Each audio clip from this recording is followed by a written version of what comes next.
Okay, so Rishi, it's great to have you here, and I'm looking forward to discussing two parts of this podcast. The first is I'd love to dig into your R&T journey. You had a really amazing transformation with us over the last couple of years that had a transformative impact on more than just the physical. And then the second half, I'd love to segue nicely into your incredible company that you've set up called Zeal, and everything that's led into that. So before we get into that, let's take you back a couple of years and revisit the series of moments that led to your trigger moment to start your R&T journey. Yeah, so I remember very clearly the day I found R&T because it was one of those Facebook transformation posts, and I think I'd saved it, thinking one day, I'll look into it. I wasn't able to at the time, but as months went on, I kind of kept seeing more and more of that, and there was something quite captivating about seeing an Asian person go through that transformation, that kind of before and after. And I think at that stage in my fitness journey, it'd probably been about 10 years since I'd been, no, actually more than that, maybe not. I'd been training since I was 16, and I did R&T when I was 31. So it'd been a really long time since I'd been hitting the gym. I wouldn't say consistently, but at least 2 to 3 times a week, and then I might take a break. And so there was never consistency, but I'd been training a lot for a long time and never really saw the results that I had dreamed of or hoped for, or I'd like to have seen, the progress I'd like to see in that time frame. So I think when I found R&T, I was almost at that point where I kind of didn't believe it, but I had to try it to see for myself. And also, I think I grew up looking at magazines, men's health and fitness magazines, and just generally those sorts of magazines where I never really saw Asian people who had achieved that. And for me, that was like I felt it was, I had bad genes. I was kind of genetically doomed. And that's kind of the narrative I told myself, that Asian people aren't meant to have 6-packs or big pecs. And if you ever saw that, it was in Bollywood movies, which again was like another another planet. So I think when I came across R&T, it was almost I had to try it to prove to myself that it was possible. Does that make sense? Well, 15 years of trying is a long time to keep at it with, right? Oh, absolutely. And I thought I was doing all the right things. Partly maybe I was, but I think also I believed that being a vegetarian was slapped against me. I'd always been told that I was really skinny and I'd never put on weight. So that kind of became a barrier, mental block. I have a heart condition. So growing up, doctors would always say, don't lift heavy because it puts strain on your heart. And those sorts of things kept telling me that the reason why I'm not achieving those results is because of my genetic makeup or my sort of the health issues and things like that. So I never believed that I could ever achieve that. And I'd drink all the right shakes, and I'd kind of take creatine, and I'd even had like personal training where I was just in a studio with just me and a PT in a specialist studio. It's just, I never saw results. So it had got to that stage where something had to change. Like I didn't really know what to do anymore, if I'm being really honest. Yeah. What was the heart condition that you'd been suffering from? Yeah, so it was just when I was 13, I went to see the doctor's general. I think I might have like a cough or cold or something, and they always listen to your chest, and he had discovered a murmur, which meant that I had to then be referred to a heart specialist, and they discovered that I had my aortic valve was quite narrow, it was narrowing, so therefore I had like blood regurgitation. So when the blood gets pumped up the valve, half of it drips back down. So, and the pressure of that, your heart trying to work harder, enlarges the heart. So and all of a sudden, it's really weird. As soon as I had the diagnosis, I couldn't run as fast as I used to. I used to be a really fast runner when I was younger. Couldn't run as fast as I used to, and I used to get breathless. I couldn't swim as many laps as I used to. I don't know again if it was a mental thing where it was just I physically was coming into that age where it started to cause an issue for me day to day. But that led to requiring an operation, an actual transplant of the valve. And I was due to have the operation kind of mid-teens, but then they were kind of just holding off until it was the right time, and it ended up being after I graduated from university. So now I have a metal valve, and I'm on medication for the rest of my life for that. So, wow, how does that affect you? Does that affect your day to day now, or are you only that the medication has some limitations. I mean, if I forget it, it really messes up the viscosity of my blood. I'm on warfarin for life. So I can't do certain things like high contact sports if I really wanted to. I can't have tattoos. It's those sorts of things that I would say have an effect. Drinking lots of alcohol, has an effect on your blood. So eating a lot of vitamin K, it's minor things that you just kind of adjust your life and lifestyle to. And I guess remembering to take your tablets every day. But apart from that, I feel what happened, the shift that happened was all that effort I was putting into certain things like the gym and sort of just being more healthy kind of started to sort of, I could see it change, because what was happening is my heart was consuming all that energy. And all of a sudden I had all this extra energy where I could put on weight. I wasn't burning as much calories. So I could start putting on the weight, and I could start seeing some muscle progress. So I did. I wouldn't say I'm still 100%, like running and things like that. I do get really breathless if I was running for the train or a bus or something, but much, much better than I was. Yeah. I mean, how did that play on your mind throughout this period where you're training, you're trying to train, you're trying to gain weight, you're trying to build some muscle. You've got this heart condition that you're trying to battle. How did that affect your mindset and your mental health in your 20s and sort of as you start growing up? I think I just made excuses. I built up this kind of book of excuses, and I'd convinced myself that achieving some of these things weren't possible. So I think that's how I kind of justified. So it wouldn't affect my mental health at that point. I kind of justified it. You create like a story in your head. Yeah. And you almost sort of, there is that sort of aspect of self, like kind of feeling sympathy for yourself, because there's your mate or someone you see at the gym every day, sort of, and they kind of, you're seeing these progressions and things like that, and you can't. So I'd kind of just translate it as it's just not meant to be for me. I'm kind of at a disadvantage to that. So just kind of forget that dream, that sort of thing.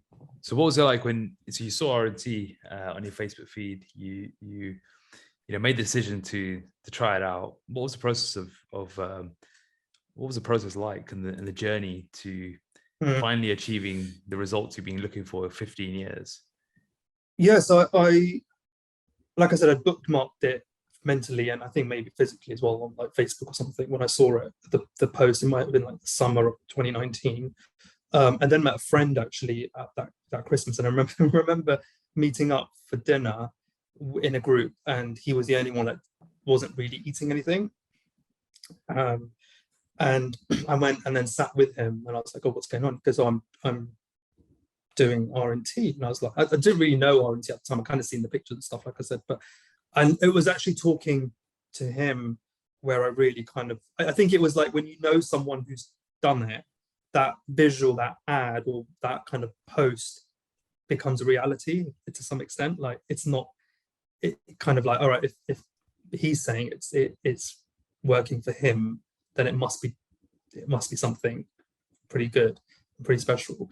And it was just talking, and I think I met him, like I said, Christmas 2019, and by I think that week I'd signed up.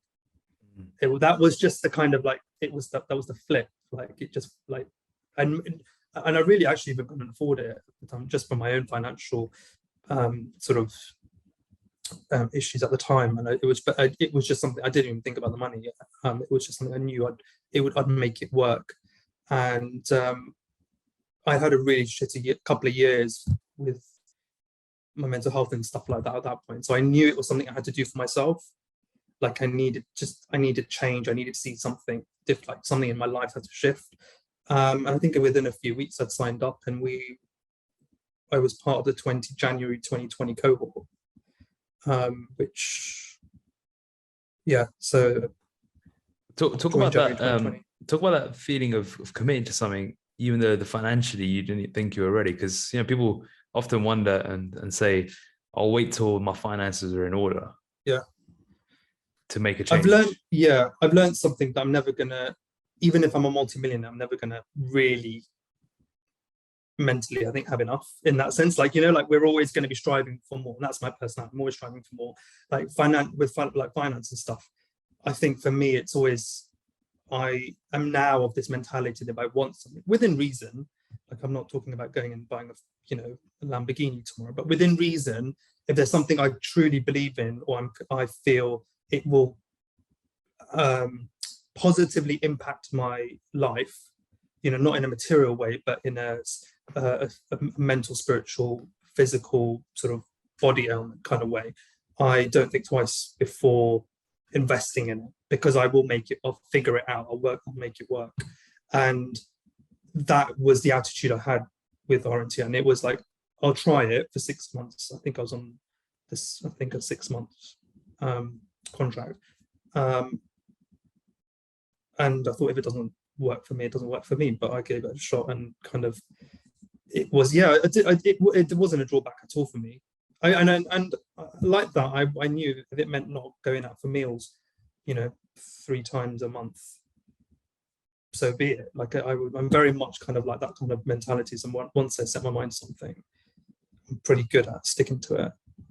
You said you had a couple of years of really bad mental health. What was going on? Yeah. I think a combination of I've been in sort of the startup space, business space for 6 years, and I'm really good with failure. Like, in the sense, like I understand that failure is a big part of that, and I would never say I've failed, because I've always just progressed.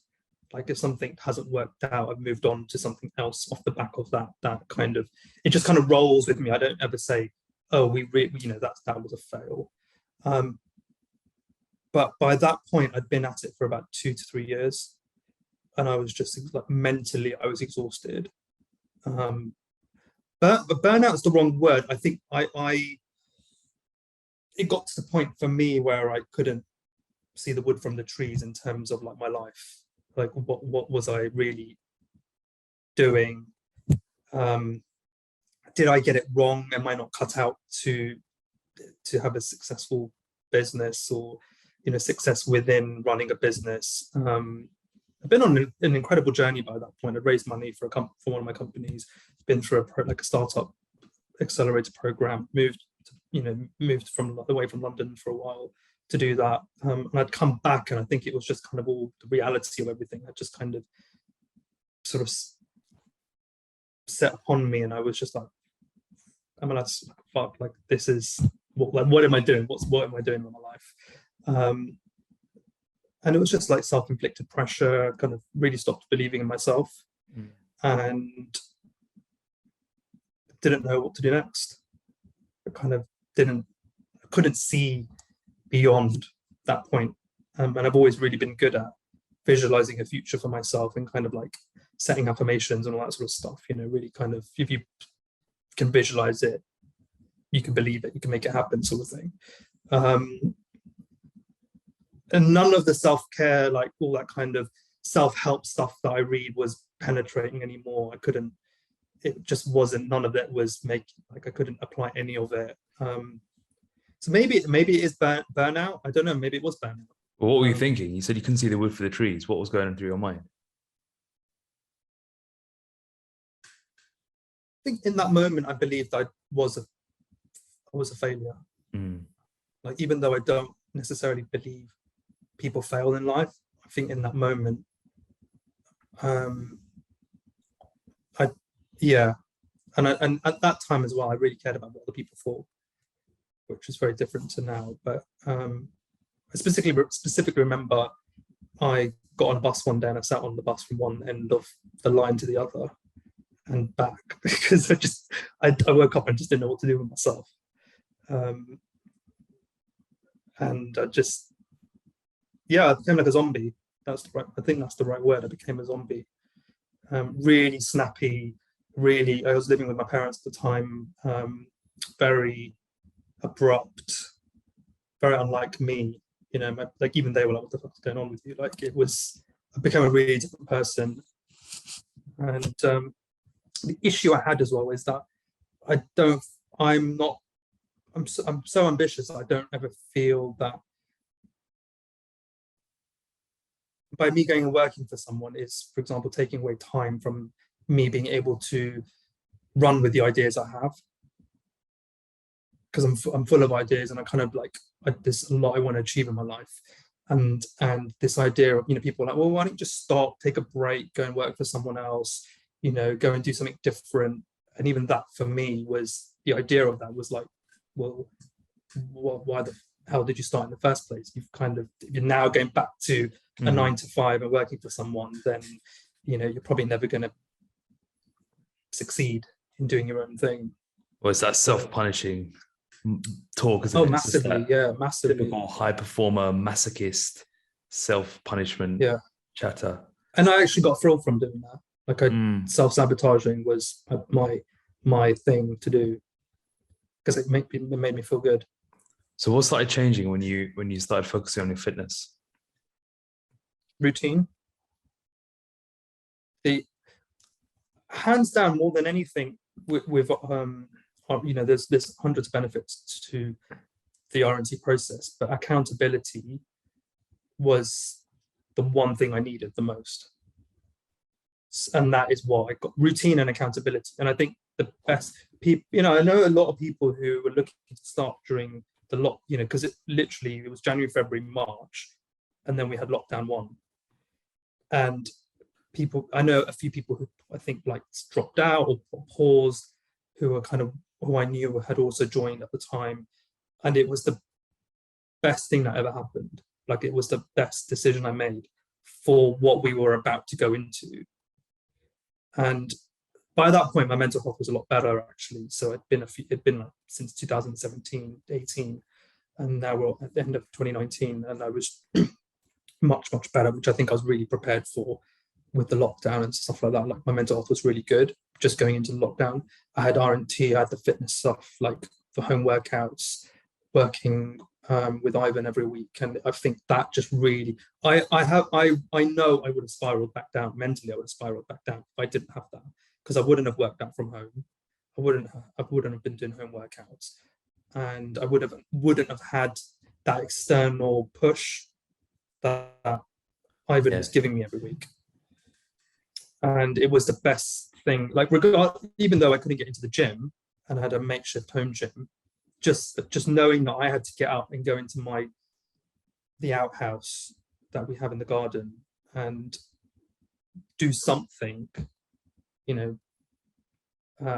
squats and whatever, like all the kind of makeshift stuff that we had adapted the fitness plan to, was just an absolute blessing that I never saw or never would have imagined. Were you running a startup at this time as well? Were you in between? No, we were.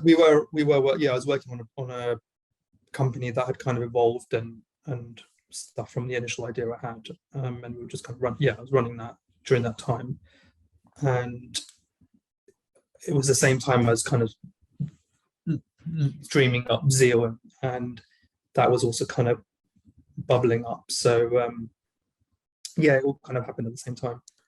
So you regained routine, you had the right accountability, you got into the shape of your life, finally, after 15 years.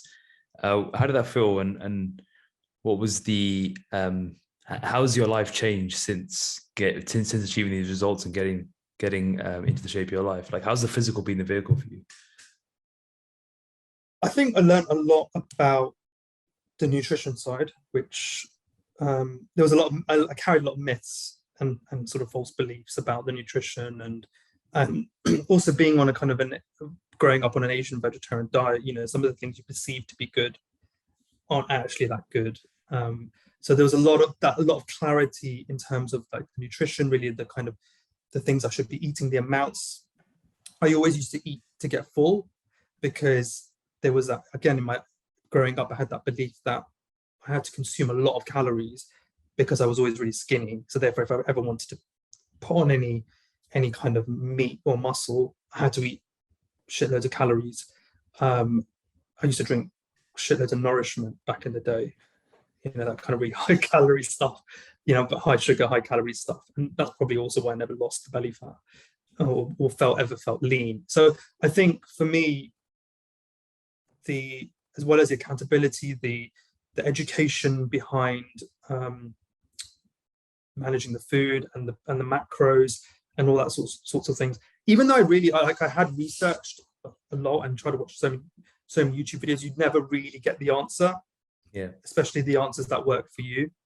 So that is something I still carry on now in terms of weighing my macros and portion control and knowing really what I'm eating and the ingredients that are going into the products that I'm using and that sort of thing. So there's a lot of education around that. And I think I learned consistency, that kind of weekly check-ins, the kind of weekly work, the 4 times a week workouts, all that sort of stuff, the steps, just this kind of 360 approach to getting into that shape that I want to be in, and kind of committing to that and really how that plays a part in my life. And that's why now I don't skip gym days. I can't actually, it's so integrated with my mental well-being as well now, that the two kind of go hand in hand. So without the physical, committing to the physical every week, mentally I don't feel right either. So it's just my approach now is completely different, and it is really all like everything I learned through the process. What do you feel like if you don't do it? How does it affect your mental health? Because I can relate to that. That for me, I can't be at my best if I'm not physically on it. It's really weird because after I finished RNT last May, I said to myself I deserve a break, and I took a month or 6 months just looking at my stats from the kind of rep management app thing that I use, and I took this kind of chunk of like 6 weeks. And I kind of go back to those 6 weeks last summer and think about how I was mentally then. And again, I could see slumps because I journal, and I was looking back at my journals and stuff like that, and kind of like my thought patterns and all that kind of stuff. And I do see a huge slump in my behavior and kind of my outlook and my thought process. So from doing that and kind of being able to document and all that kind of stuff, I do, when I look back, I see these slumps in my mental health, as well as not seeing any sort of gains or improvement in my physical health. But it's taken a long time to learn that. Yeah. But it's not just now that the motivation, the mission isn't just to kind of get a 6-pack or to build bigger pecs or bigger arms. It's so integrated with the rest of my life now that it kind of is a no. Like I don't even negotiate with not going, if that makes sense. Well, it segues nicely into your new project and new company, Zeal. So tell us more about Zeal and how it came to be. Yeah, so I think as we touched upon, like I've struggled with my mental health for quite a few years now. I think probably since around 2017, and it kind of came out of nowhere. Like I've had moments in my life, with breakups and that sort of stuff, in the past, when you kind of go through a bit of a slump, naturally, you're feeling a bit shitty for a few weeks or whatever, and you find ways of picking yourself up. But this was really different. It was all consuming. Didn't really like I said, it kind of my personality shifted, it changed. I couldn't get out of bed really. I was showing up for work some days, but I wasn't really working. I'd kind of just lie on my mate's sofa and just would feel sorry for myself. Kind of there's all these thoughts and like real kind of, like I said, self-sabotaging. And I went through that for about 3 months, and I was like, my mate said to me, because you've got to change, like in the sense that something's got to change. And I'd planned a trip to India that end of that year, and I decided that I need to get out of London, and I just went. I was meant to go for 2 weeks only, but I actually left about 2 months earlier, and I just went off on my own. And I got to that stage with my work and my career and my attempt to start a business and all that, where I just became so jaded, and I lost myself in that whole process. So I needed to break away from London, and I just needed to go off, and I did that, and I came back. And I couldn't afford, I knew I needed some sort of therapy, but I couldn't afford therapy. I couldn't afford a London therapist. We're talking about like 100 quid a session, and being running a startup, you don't have that cash lying around. So I knew I needed that sort of therapy. And I got back from India and everything, and I kind of still wasn't 100%. I went to the GP, and I got put onto sertraline, which is an antidepressant, anti-anxiety tablet.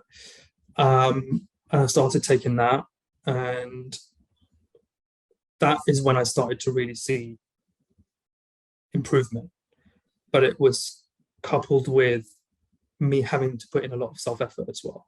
But the problem with the medication is that you're never told how to use it. You're not educated in the side effects. You're not able to, your GP doesn't sit down with you and explain to you, because you have 5 minutes for them to diagnose you, give you a prescription, and off you go, right? There's no follow-up. There's no the aftercare. So I learned everything myself, watching YouTube videos, listening to podcasts, joining Reddit forums, all that sort of stuff, and really found a way of using the medication, but also doing a lot of self-development, self-improvement. So waking up every morning. So my anxiety basically kicked in every morning. I had anxiety for about year and a half leading up to like when I really had a really bad mental breakdown. So wake up every day. We'd get woken up 5 o'clock every morning with severe anxiety, and it would take me a couple of hours to get myself in a position to have a shower, get ready for work, go into work, still sort of feeling anxious. But every morning, that would be every single morning. And I, even though I knew how crippling it was, I didn't really think I needed to seek help for it. So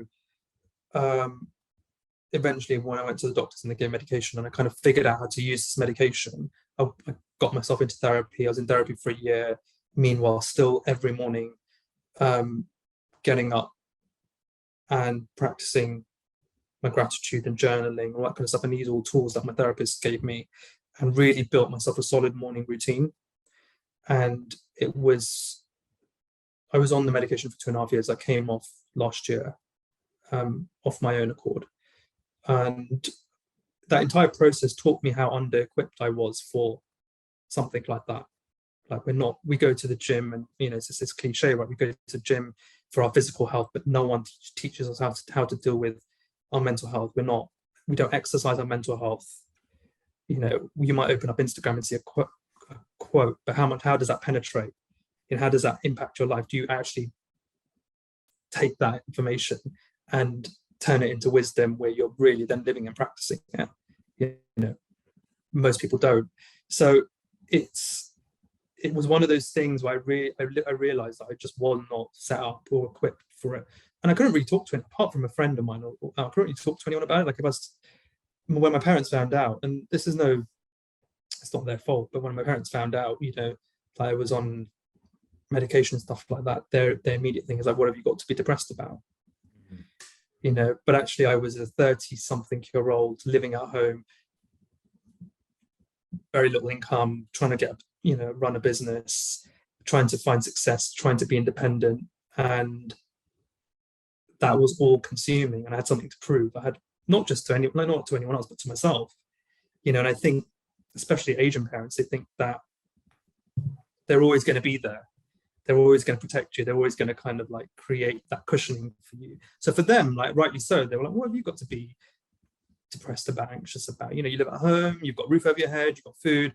But actually, I'm so programmed ever since I was young to kind of strive for the extraordinary. Like I'm not happy just in, like a mundane job that I don't enjoy, or just kind of.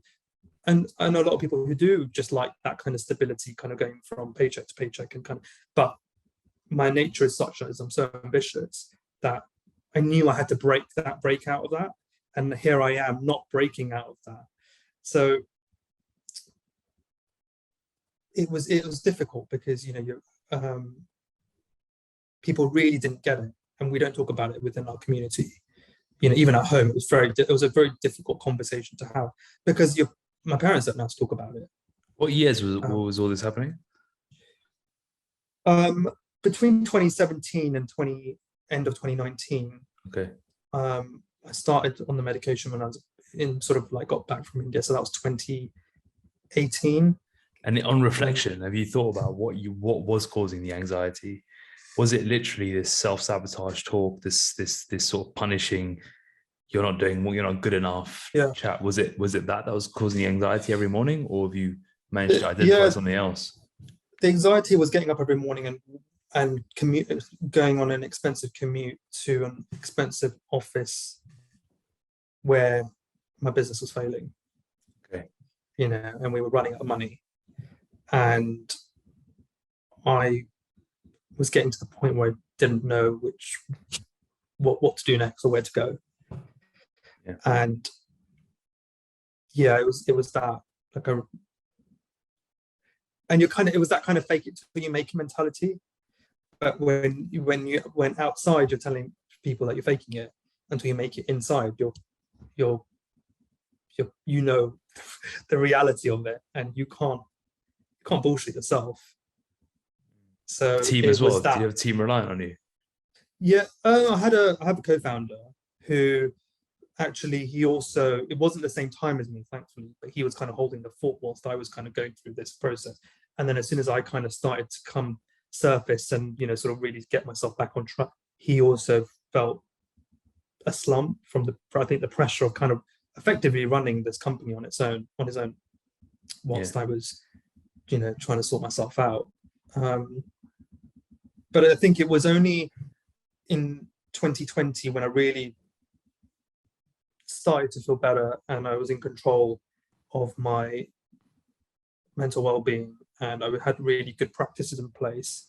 And we went into the lockdown, and I was sitting in my room one day working, and I thought to myself, there are going to be thousands and thousands of people like me who, a young adult functioning, going to work, thinking that life is just, there's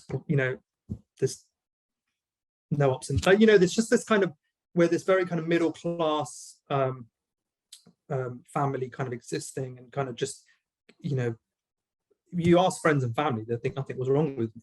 And I think there are a lot of people out there, and I know a lot of people like me who internally are going through something, but externally aren't, able to show that.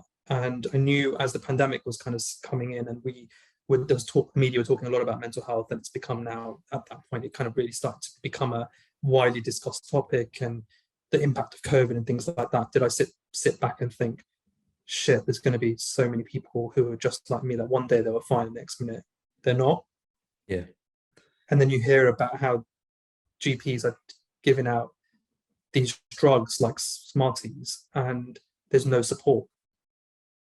I know the amount of people, because I really started talking openly about it on YouTube, and because I felt like I had to give back. Like I felt I'd learned so much about this journey. It's about coping with poor mental health and using medication and things like that. I'd learned it all from these people who are sharing their stories online. So I started to create videos and upload them, and also on Instagram talk quite openly about it. And you then get DMs and all that kind of stuff and comments from people coming in, and not in a sort of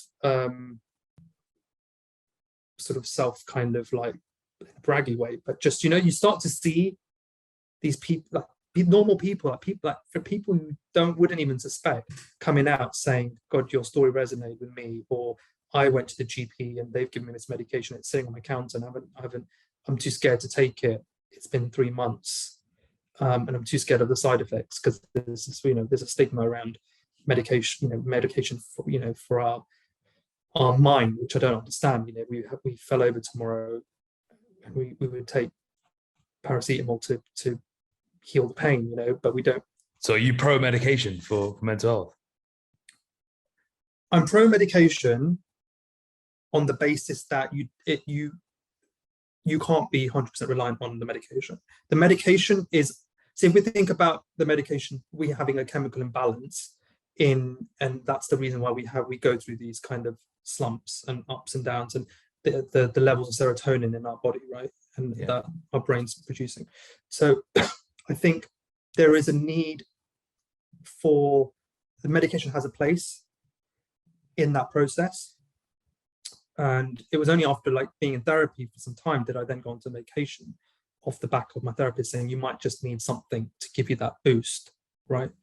But I know people who become dependent on medication and think that the medication is the kind of the silver bullet, whereas actually it's the medication allows you to work through the issues, the problems that you are dealing with in life, and really strengthening your mind and your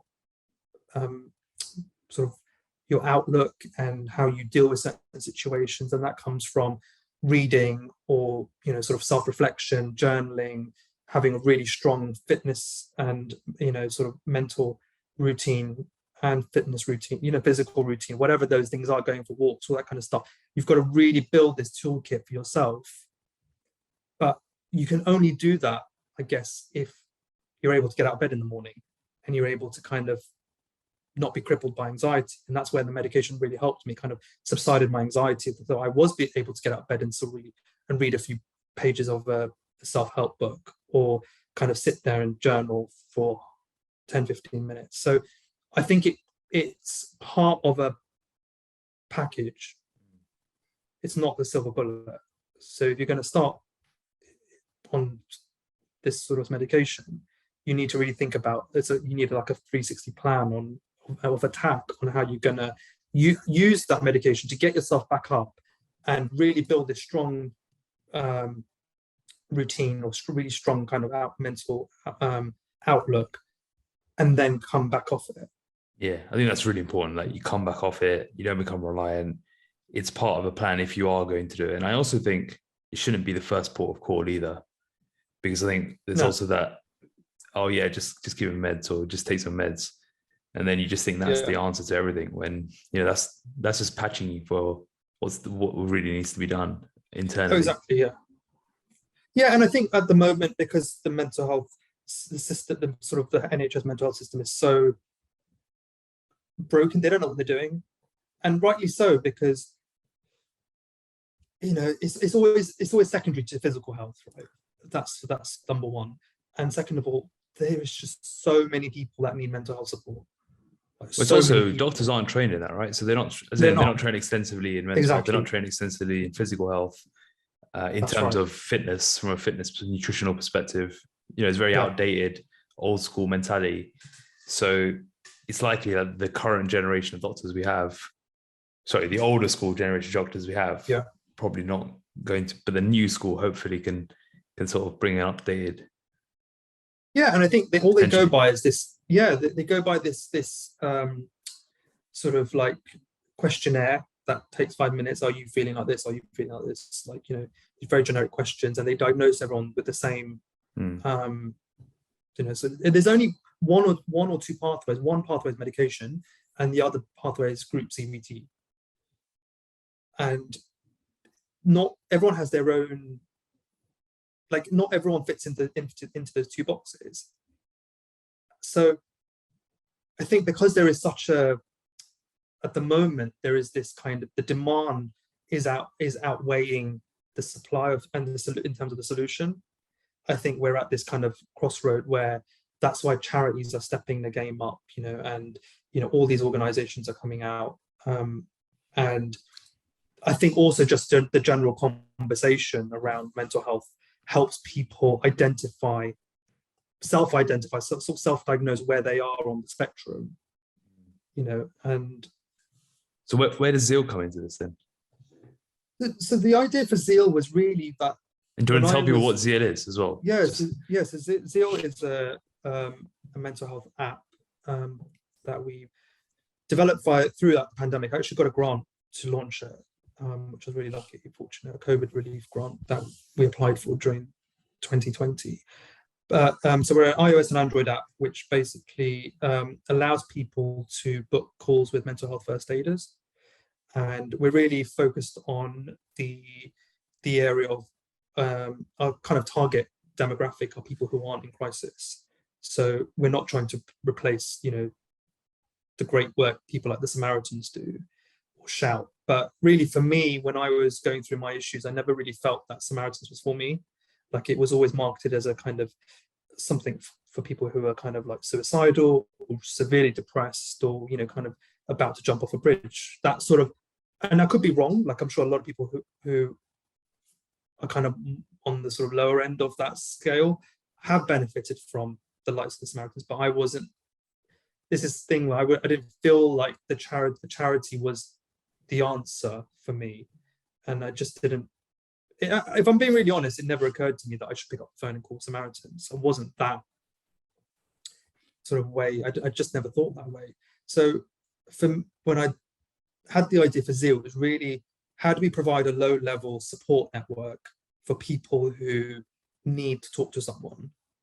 And we're not replacing, we're not a solution for long-term therapy, and we're not a crisis service, but we're kind of in that intermediary where people can call or book. First of all, it's a booking system, so it's not an immediate thing. So you don't come on and dial a number and someone's going to be on the other end. You book it at a time that's convenient for you in the future, and you can pick the kind of listener you want. So if you want a male or female or a certain sexual orientation, and as we kind of grow the app, we want to add more the ability to kind of be able to connect user and listener much more effectively. So whether it's like a religious background or something like that, because I think it's hard enough talking to a stranger, but to know that you're talking to a stranger where there is that common understanding, where there's that common kind of connect, like sort of interest, whether it's via community or even just as simple as gender, is I think is quite important. So you can come on and book a call, and at the time of the call, one of our volunteers will call you for a non-judgmental conversation. And we're getting people using us who might be in therapy but can't wait till their next appointment to get things off their chest.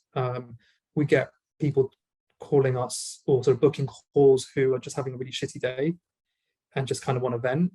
I had a guy the other week, because I'm trained as well, so I've been taking calls myself, and I had a guy the other week who was just, he was a new dad, young guy, new dad, just moved house, didn't really want to couldn't talk to his wife because she's going through her own things, didn't want to talk to his parents because he didn't want to worry the parents, can't talk to his friends because they're not fathers, and he just was like, don't know who to turn to.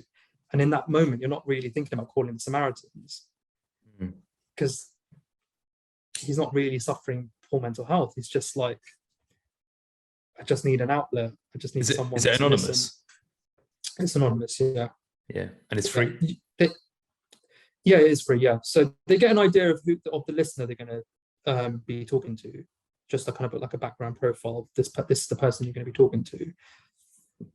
But the call is anonymous, and yeah, we use like the service that Uber used to kind of connect driver to.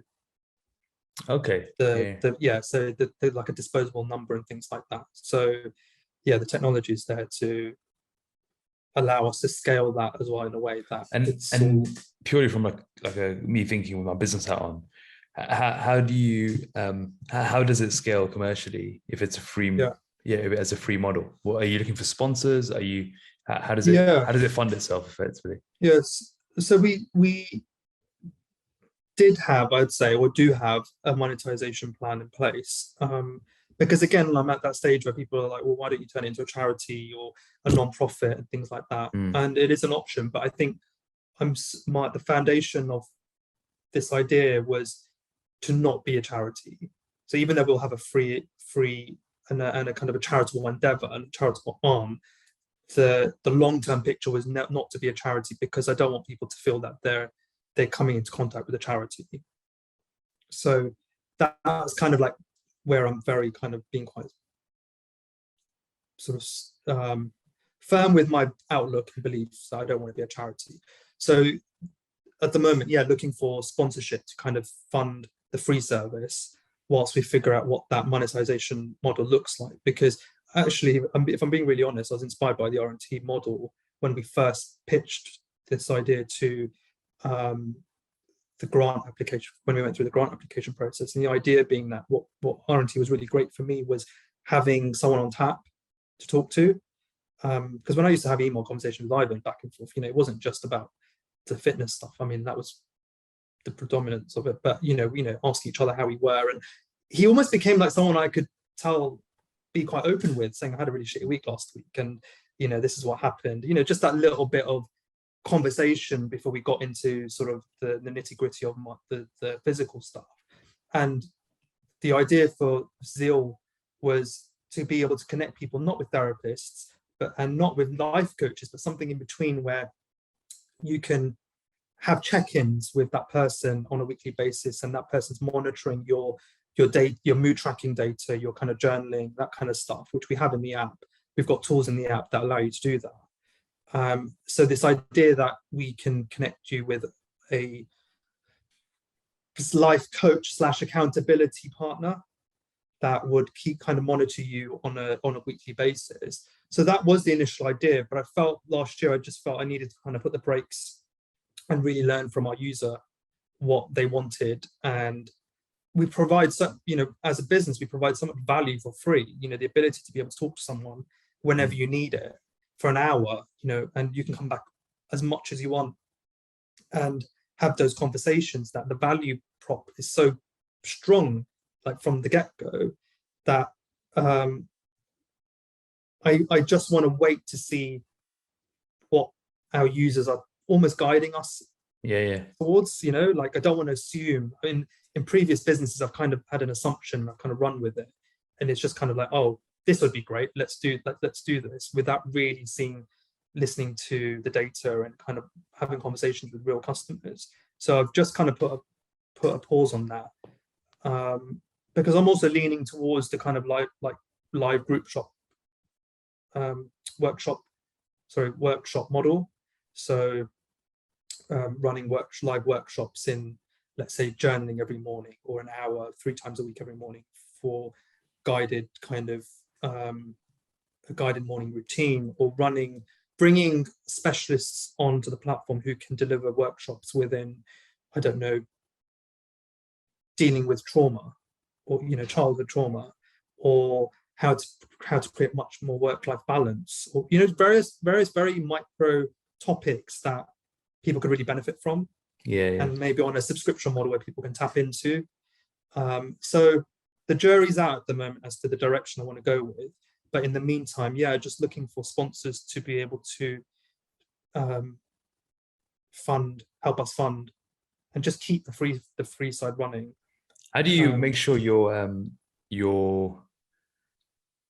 I don't know what you call the partners, the coaches, or whatever you call them? How do you make sure that they are what is the qualification? You mentioned you're qualified. What are they qualified in? So the basic qualification is in mental health first aid, which, lucky for us, a lot of companies, a lot of organizations are putting their team and their staff through. So when I've done some brand partnerships over the last few weeks on Instagram, and when I've approached them, so many have said, oh, we're about to do our mental health first aid course. And so mental health first aid is an organization, it's a money-making organization. It's like sort of physical first aid, right? So companies, because of this conversation on mental health, companies feel they need to adopt this and train their managers up in having this skill to be able to deal with employee mental health issues and have more compassion, be able to have those conversations, but the irony is that people don't want to talk to their managers about these things. Do you see what I mean? So when volunteers are put forward towards me, well, someone might become a volunteer and they're like, oh, a friend of mine wants to get involved as well, and I'll talk to them and they'll say, oh, we've done this course, but we have no way of exercising it. We really want to help. We want to give up our time. And we were trained to do it at work, but we're not able to, in the real world, we're not able to use it. So that's the basic qualification. It's a 2-day workshop. If that, I think you can even do it in 2 evenings. And then anything above that. So we have got counsellors who just volunteer their time outside of their working hours. We have got a few psychotherapists who are just volunteering their time. But really, because what we're providing is just someone to listen to, it's non-judgmental listening. You're providing a friendly ear and someone that people can just talk to when, it's a very kind of low impact, low level service. So therefore you just need compassion, and you just need time and the ability to just be empathetic. But really the training is there more so because obviously you could deal with people who could come on board, and we have a filtering process, so we don't deal with people that are suicidal or self-harming or have domestic violence issues, whatever those major things are. But people can sort of slip through the cracks, right? So that's why the training is there in place. It's just how to deal with certain scenarios. What's your vision for Zeal? And why is what you're doing so important? So 2-point question. My vision for Zeal is to create, if we go down the workshop route, to create the peloton of mental health content. And generally, when I visualize these things, it's quite big. So therefore, it's massive. It's a tall order. But I feel like if I don't, I'm not working towards a big goal, right? So that's kind of where, if we were to go down the workshop route, that's kind of how I see it. But it's always been a place for people to, we call, our tagline is "You're always happy place," because I've always wanted people to be able to have a space where they can dive in for 10 minutes a day or an hour on their commute to work, or whilst they're having a cup of tea in the morning, and immerse themselves in content, tools, blogs, whatever it might be, where they are able to just develop themselves a little bit more that day mentally. And the other thing that we're really strong on is anything we build has to have human interaction and human connection. So therefore we'll never be building any bots or putting anything that's just some pre-recorded content that you can do for a work, like a 3-course workshop or something like that, pre-recorded stuff, because it's lonely enough without then having to feel that you then got to put in that extra effort to get yourself out of that situation. So everything we kind of do has a human element to it, and you always feel connected, and you never feel like you're the only one. So I'd say, yeah, that's the kind of vision, the bigger goal, bigger picture. Brilliant. Where can people find out more about Zeal? Yeah, so you can download the app via our website, which is joinzeal.co.uk. Currently, the talk service is only available in the UK, and we're only trialing it in the UK. But there's tools and things that you can use on there, which is available to everyone. Fantastic. Well, listen, it's been great to hear your journny. You've been on quite a journey, both mentally and physically, and I'm glad RNT has been able to play such an integral part in helping you grow and improve your life. So thank you for sharing your journey and being so honest. Yeah, no, thank you for the platform. I think it's the first time I met you, I said to you, you changed my life in that respect, and I genuinely mean that, because you've put me onto that trajectory where I know I'm never going to go back, and shown me that what I thought was impossible is possible. So and that's just, yeah, that's really changed the game for me. So thank you very much for that. Very welcome.